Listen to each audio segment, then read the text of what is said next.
Qu'est-ce que vous pensez de la France à l'heure actuelle, en 2025?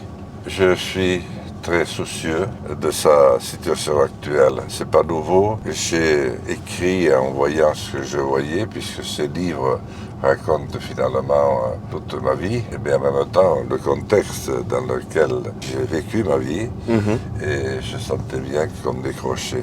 À partir de quand? On a décroché à partir des années 80, mais le décrochement avait eu très vite après le départ du général de Gaulle, qui avait réussi par sa stature, par sa connaissance du pays, Mhm. son amour du pays. Un président maintenant isolé, Ouais. et on a un parlementarisme qui ne fait rien avancer.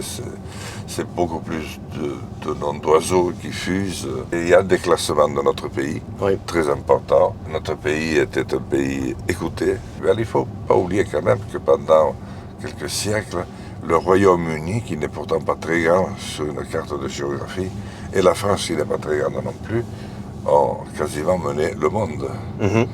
Et les Anglais ont gardé le Commonwealth, et nous avons gardé finalement la deuxième façade maritime du monde, mais pour combien de temps, avec tous ces territoires d'outre-mer que nous avons, et qui sont des chances extraordinaires, puisque nous sommes présents sur nombre d'océans et de mers, et nous côtoyons les plus grandes puissances du monde. Il suffit qu'en un mois le temps monte, ou qu'il y ait un rapprochement entre le président des États-Unis et celui de la Russie, pour qu'on se rende compte que nous ne sommes plus rien.